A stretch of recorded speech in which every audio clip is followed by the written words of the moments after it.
Secangkir pengharapan untuk mengawali hari ini, hukum Allah dan hari Sabat dibuktikan kebenarannya. Wahyu 15 ayat 4, siapakah yang tidak takut, ya Tuhan, dan yang tidak memuliakan namamu, sebab Engkau saja yang kudus.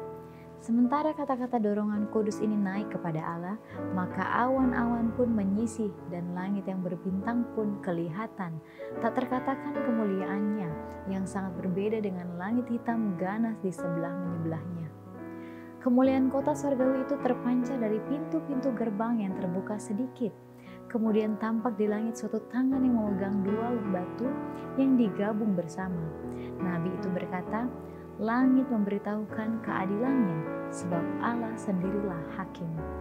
Hukum yang kudus itu kebenaran Allah yang diumumkan dari gunung Sinai di tengah-tengah guntur dan nyala api sebagai penuntun hidup. Sekarang dinyatakan kepada manusia sebagai ukuran untuk penghakiman. Tangan itu membuka loh-loh batu itu, dan di sana tampaklah perintah-perintah 10 hukum itu yang dituliskan seolah-olah dengan pena api. Kata-katanya begitu jelas sehingga semua orang bisa membacanya. Ingatan pun dibangkitkan, kegelapan ketahayulan dan bidat dihapuskan dari setiap pikiran, dan sabda Allah yang 10 yang singkat, mendalam dan berkuasa itu ditunjukkan kepada segenap penduduk dunia ini. Tidak mungkin menggambarkan ketakutan dan keputusasaan mereka yang telah menginjak-injak tuntutan hukum Allah yang kudus. Tuhan memberikan kepada mereka hukumnya agar mereka dapat membandingkan tabiat mereka dengan hukum itu dan mengetahui kekurangan-kekurangan mereka sementara masih ada kesempatan untuk bertobat dan mengadakan pembaruan. Tetapi agar mereka memperoleh perkenankan dunia ini, mereka mengesampingkan ajaran-ajaran hukum itu dan mengajar orang-orang lain untuk melanggarnya. Mereka memaksa umat Allah untuk menajiskan sabatnya.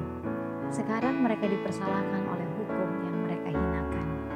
Jelas sekali mereka melihat bahwa mereka tidak punya dalil. Mereka memilih siapa yang akan mereka layani dan sembah.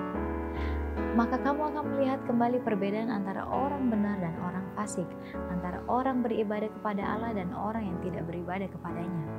Musuh-musuh hukum Allah, mulai dari pendeta-pendeta sampai kepada yang terkecil di antara mereka, mempunyai suatu konsep kebenaran dan kewajiban baru. Terlambat mereka melihat bahwa sabat hukum keempat adalah materai Allah yang hidup. Terlambat mereka melihat sifat yang sebenarnya dari sabat mereka yang palsu dan dasar yang rapuh di mana mereka membangun. Mereka mendapati bahwa mereka telah berjuang melawan Allah. Demikianlah renungan kita pada hari ini. Selalu mulai hari Anda dengan secangkir pengharapan.